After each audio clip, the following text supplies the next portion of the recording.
Welcome everyone to Hungary, the next round in the FNL1 Championship. I missed last week, so I was leading the championship and I've just thrown all that away for social reasons. But here we are in qualifying. Different strategies, as you can see. I think I qualified 6th. Everyone in front of me on the ultra soft. I'm on the softs. I'm the first runner of the softs. I've got to make this one stop work. Bring back the pit by a lap. Going to put a little bit of extra fuel in as well. So this race, I haven't had much practice in, so only the one run, but a track that I like and I enjoy, so I'm hoping to have a good race. Here we are on the grid. The car in front of me is lagged out. The 5 lights starts I'm not very good at. Let's see how I go this time. Massive wheel spin, almost come straight across into me, and I know I'm going to get swamped. I got a Red Bull next to me, almost banging wheels, and to the left there's a Sauber. I don't know where that's come from. Big, deep under brakes. Do a really good job. Oh, I get hit by the Red Bull. I have to take evasive action off the track. It puts me back a spot.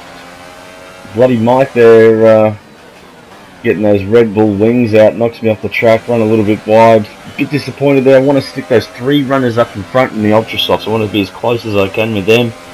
Mike, who is on my strategy, we are in a direct fight here, so this is a driver that I need to get by to have any chance in the race. The risk always with the softs is the field spread, and I know if I get stuck behind Mike, it's going to compromise my race.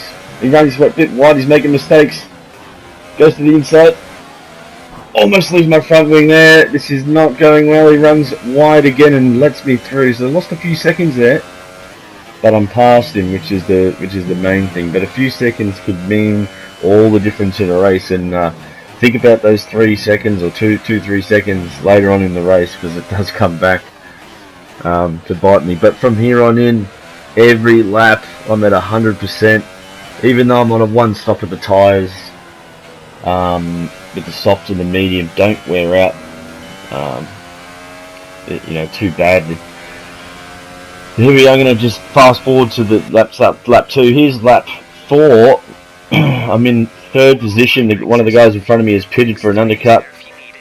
And off in the distance is my teammate. He's run wide. Zen. He's come back onto the track. We don't make a connection. We're side by side. Little touch the wheels. Up on the inside. He's locked up. I'm trying not to hit him. He's my teammate. I managed to make the move stick. I think by that stage Zen's tyres were about the same temperature as the sun, so he was having a really bad time. Now this is the thing, Marcus in front of me, I know that these ultra softs are going to be wearing out about now, so his pace should completely fall off a cliff. Surprisingly though, he seems to last and hold these tyres better than most. I don't know what crazy strategy he has, but he has amazing ability to keep those tyres going. But here he comes on lap 5 into the pits. I'm going to take the lead, which is all part of the plan here. And I've got about 6 more laps in me to try and eke out as big as a gap I can. I'm hoping Marcus gets caught up in traffic. But by this stage, I'm quite confident. I'm thinking my strategy is paying out dividends at the present moment in time. I've just got to keep the hammer down, and this track is just so intense. There's no time to have a gap, and every lap is like a qualifying lap for me in this one. So I fast forwarded to my pit lap.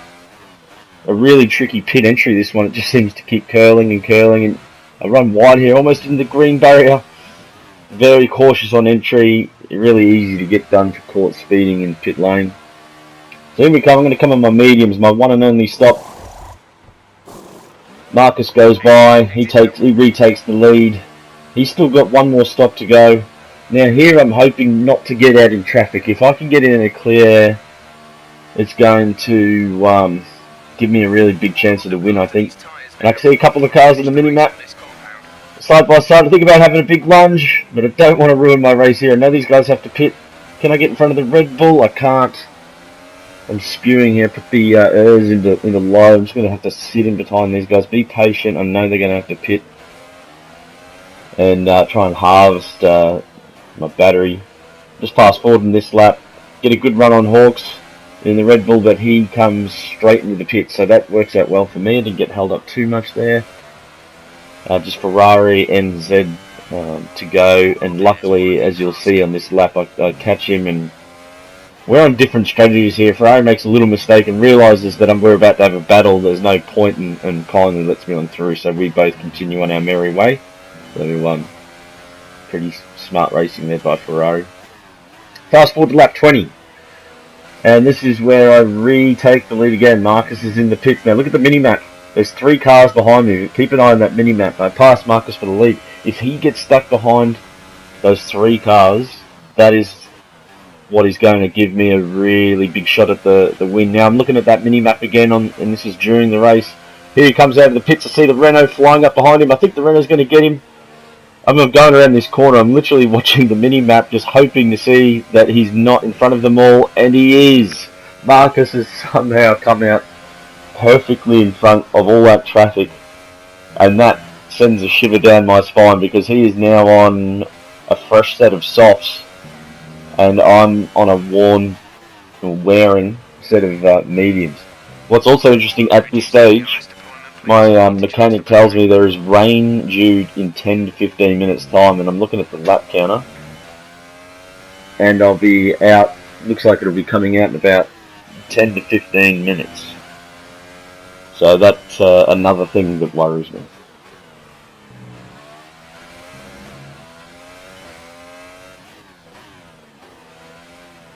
Now Marcus, you see the gap there is 10 seconds. Again, I look over that, 10. He's got to almost go a second, under a second per lap over those 14 laps, which I know in my quick little run is definitely possible. So I know he's going to catch me at some stage, but the rest of this run, I'm sweating bullets. I'm giving it my absolute maximum. My fuel, I'm relatively happy with. I'm not. It's really hard to harvest on this track. I'm finding it. But here we go. I move forward to lap 32, and Marcus is all over the back of me. The clouds have rolled in. We get some traffic up ahead, but basically these next 3 laps, it's very, very intense. So I've got to hold him off. I've got sprinkles of rain coming down, which is helping him because he's on the softs. These mediums do not like to be cooled down. I've got a charging Marcus. He's just got pure speed. He's quicker than me, no doubt about it. And I've got to hold him off. Bit of traffic here with Cougar. Here we go. So into here, it all starts. And this is when the elbows come out. And I'm giving some little shallow lines there. I know Marcus loves to have little late lunges, so I'm trying to avoid that. He's all over my gearbox. Sort of holding through the middle there, trying to get a good run out of this corner, which I feel as though I do, into the highest modes I've got. I know he's going to want to go to the inside. I'm going to put this thing right up against the barriers. He comes up against the gearbox, goes to the outside. And I have a really good braking, hold it on the apex. Hold him out for this lap. This is another overtaking opportunity. I'm just going to sit it in the middle so that the lunge isn't really there. And I'm really happy to hold him off. I've got a bit of a problem now though. My fuel's running out and my ERS is running out. So down goes all of those. I've got to try and harvest my battery through this lap with him all over me and save fuel at the same time. With it raining, with worn mediums and a charging Marcus. So by this stage, my senses were heightened. Here we go, the next overtaking opportunity. It's all about getting a good run here, and I get this bloody ghost. And this is why I have these track markers on at times, because you can't really see anything. I get this terrible run out of that corner. Luckily though, I get DRS because of that ghost car. I go to the inside again. Do not want him up that inside. Here we go. Down here, watch what happens here. I go a bit too deep. I hold it, flick over the DRS. He's on the inside, almost touch wheels. I've got to just hold this inside line and run him wide. I'm just going to leave him hanging out to dry so that I get this good run. Beautifully done. Good move there by me. And again, I'm running so low on petrol and ERS. And look at the mistake I made there. I put the ERS in a low and the fuel in a standard. I had to put the fuel into lean there. And here you can see I'm making all these changes. I'm getting all this wheel spin. I had to go defensive there because I made a bit of a mistake. The tyres here are really starting to cool off. I'm limited in grip. Marcus is literally just all over me. This is really, really difficult conditions. Again, in my head, I'm just going to try and save everything I've got for the straights. You get such a good run out of there. I go defensive on the inside. It's such a hard track to overtake. And again, beautifully held there. bit worried about him having a dig there because they're coming up to the last lap. I know he's going to be pretty keen to get by. Here we go, the last lap. I need to get a really good run out of this corner. I'm trying to put all my modes up into riches and into overtake. Bit of wheel spin out of that corner. I know he's going to be all over me again, but rinse and repeat. I do not want him up that inside. Now, last time I went a bit too deep into this corner. Now, this time I've gone too shallow. I'm a bit worried about the wet, and he's done such a beautiful job around the outside. We touch wheels, bit of sideways movement. It's the last lap. I'm going to have a dig. Bugger it. It's the last lap. I want to win this thing. I get him a little bit sideways, a bit of a bump and run, V8 supercar style, which isn't great in Formula 1. Get a great run. Going up around the outside. I can't hang it out, so I'm going to have to cut up on the inside. Cut the corner, wheel spin, touch, big impact. Race over. I'm a bit devastated. It was a bit desperate by me. Wanted this win. I didn't want to come second. Here you'll see me cut on the inside. Now this is where it all goes wrong. Just cut the corner too much. Look at that wheel correction. We touch. I'm into the barrier.